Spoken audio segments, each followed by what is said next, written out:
Am I being detained? No, you're not being detained, no. See you later then. But you're not, you can't go through there. You're harassing me. I'm not harassing you. I'm trying to walk away. Okay, I'm going to go this way instead then. No, if you... No, I'm going to go to the bus stop. Okay? Leave me.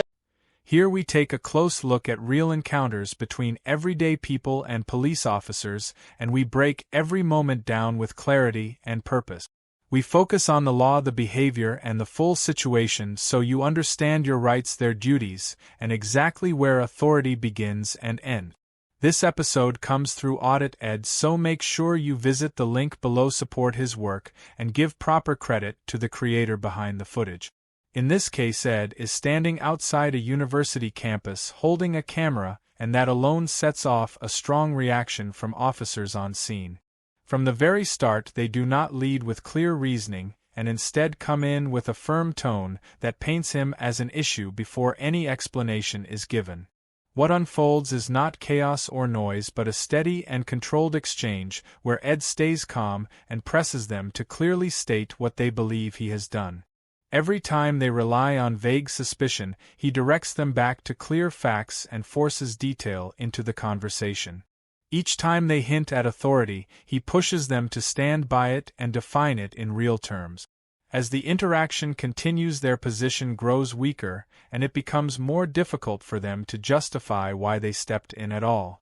In the end, the pressure of clear thinking begins to outweigh the confidence of assumption, and the situation starts to shift in front of the camera. Yeah, hi. Oh, why? Can you maintain your distance there? Can. Of course, yeah. And also identify yourselves. Did you just switch your camera on? Yeah. All right. Please don't delete that. I'll be requesting a copy, all right? Also yours. Please don't delete that. I'll be requesting a copy. Of course. All right. Can you identify yourselves, please, Can I officers? ask you first, sorry, what was your first name, my friend? I'm not at liberty to give you that. When you approach a member of the public, you identify yourself. That's your policy, so identify yourself. Okay. So my name is Simon Tops, Police Constable 693, Simon Tops, Avon, Somerset Police. And yours is? My colleague. 5512, Josh Burnell. All right, and what crime have I committed, or do you suspect me of committing? Okay, what are you being so hostile? I'm not being hostile, I'm just asking you, because when the police approach me, police come to deal with crimes, do they not? Not necessarily, no. What do they come to deal with, civil matters? Well, we're here to prevent crime. So what crime do you suspect me of about to commit? Not suggesting you're committing a crime at all. All right then. What was your first name, so I can talk to you on first name basis? No, it's fine, I'm not going to give you that. Okay. Are you filming at the moment? I am indeed, for my own protection. What's the purpose of you filming? My own purpose. Right. They move in on him with no introduction and no context, and Ed is forced to prompt them just to identify themselves, which reveals how casually they entered the situation without basic professionalism. Instead of addressing the clear demand for a reason behind their presence, they shift the focus and label him as hostile, which shows how quickly the narrative can be twisted when questions are asked. That label is used far too loosely whenever someone stands firm and asks officers to justify their actions in a lawful way. Requesting a legal basis is not aggression, and it is a direct assertion of the standard that must be met before any engagement takes place. If they truly believed an offense had occurred, they would state it clearly and without delay, with confidence backed by fact. The hesitation and deflection begin to expose that the foundation of their approach may not be as solid as they want it to appear. Can I ask you a question? Am I being detained? No, you're not being detained, no. See you later then. But you can't go through there. I just asked the gentleman if I could go through, and he said yeah. Chris? Did you not just tell me the way to the bus station? You did ask me where the bus are. And left at the machine and all the way down? I did say that. Yeah. Okay, can Okay. I just... No, you can't actually. Okay, well, whilst you're walking, I'll just make it quite Are you clear following me? I'm not following you. You're harassing me. I'm not harassing I'm trying you, to I'm walk talking away. to Okay, you. I'm going to go this way instead then. No, if you... So if you... No, I'm going to go to the bus stop. Okay? Leave me alone. All right? Okay, that's fine. If you make your way to the bus stop, that'd be great. I'm not going. You're not going to follow me. What? Which way are you going? Sorry? Which way are you going? Look, if you don't want me to follow... I'm just asking you which way you're going. I'm not here to call... I'm just asking you which way you're going. It doesn't matter which way I go. I can go whichever way I like. I'm not being... All right, I'll wait for you to go then. I'm not being dictated to by you. Do you know your where oath? I go. All right? Do you know your oath? Yeah, I do. Can you say it to me? No. I'll start you I'm off. not going to say it to you. I'll start you off. I'm not here to justify my actions. No, you're to you. here to uphold the law. I am. Have I broken it? Not at the moment, you haven't. They inform him that he is not detained, so he acts on that statement and begins to walk away as any free person is allowed to do. At that moment the tone shifts once again, and the officers start questioning his movement while following behind him, as if freedom only exists in words and not in action. This creates a clear contradiction because you cannot claim someone is free while treating them as if they are restricted. The situation then shifts into a matter of ego as Ed calmly asks the officer to repeat his oath as a reminder of the duty and standard he is meant to uphold. The officer refuses and states that he does not need to justify himself, which becomes the most revealing moment of the entire exchange. That single statement shows a mindset that stands in conflict with public accountability and transparency. Policing is not a closed circle where explanation is optional and authority operates without question. In a lawful society, every action taken under authority must be open to scrutiny and grounded in clear reason. Fine. Policing by consent, leave me alone. Okay, off you go then. No, I will Have a go. nice day. I will go when I'm ready. Okay, that's Okay, fine. cool. Have a nice day. I will. I'm actually having a lovely day. Okay. If you could make your way to the bus station, though, Why? that would be great. Why? Okay, that's fine. I'm not here. So why do you keep telling me what to do?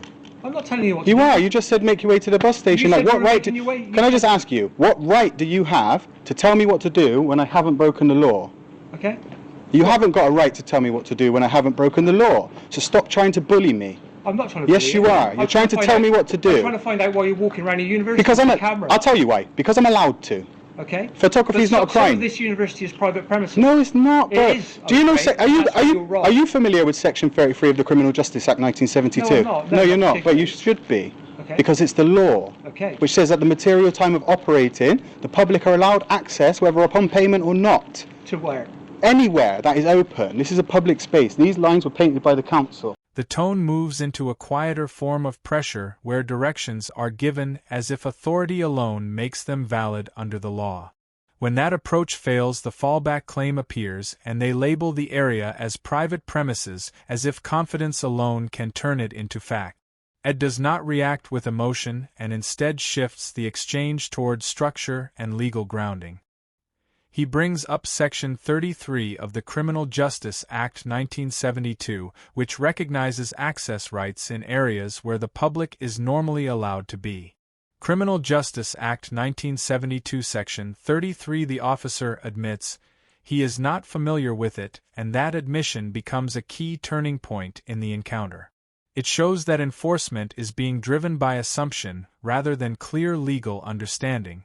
Ed then highlights the council road markings, which are strong indicators of a public highway and not a restricted private zone. Those visible markers begin to challenge the claim being made and shift the balance of the situation toward verifiable fact. University is private property. Can I just ask you There another is something? public access If I to was to parts say of to the you, university. I'm not going anywhere, what could you do? Sorry? If I was to say to you, I'm not going to leave now, what could you do? Well, I don't intend to do anything. You at the moment. couldn't. You couldn't do anything because I haven't broken the law. When those guys rang you and reported a crime, what you should have said to them is not breaking They the have law. reported a crime. What did they do? Reported a suspicious person filming at a university campus. Is photography a crime? You're recording. You're Well, I recording. don't know. You guys. Let How me do just I say. know that you're not filming for terrorist Do you know? purposes? You see that on your uniform? Yep. That thin blue line thing.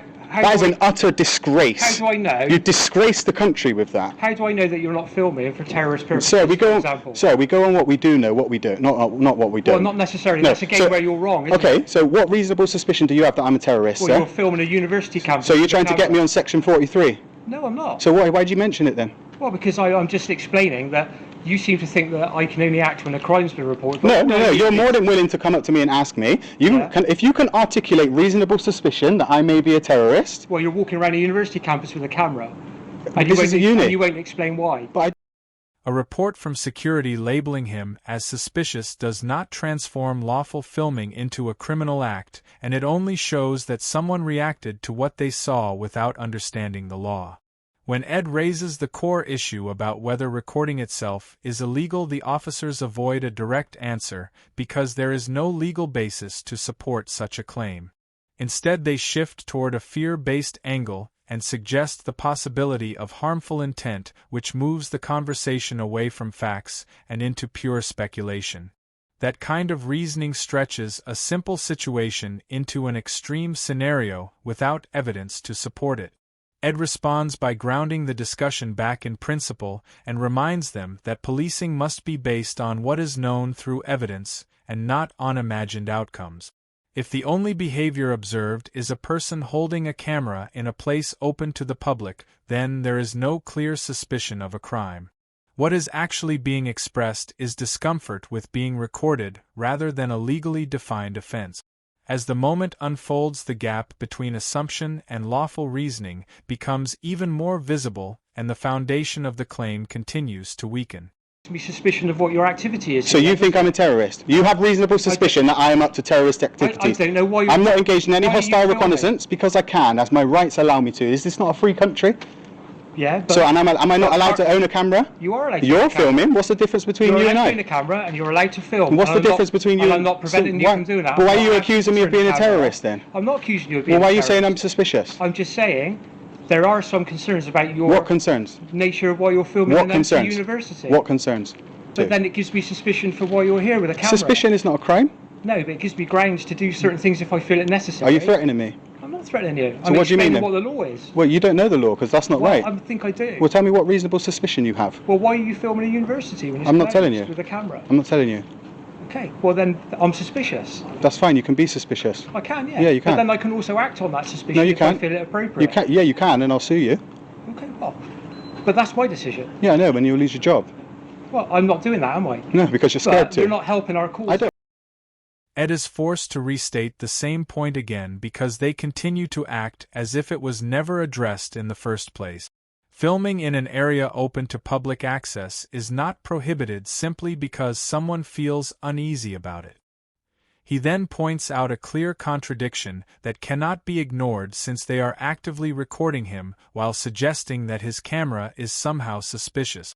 That double standard exposes the real issue and shows that the concern is not about recording itself, but about who is doing it.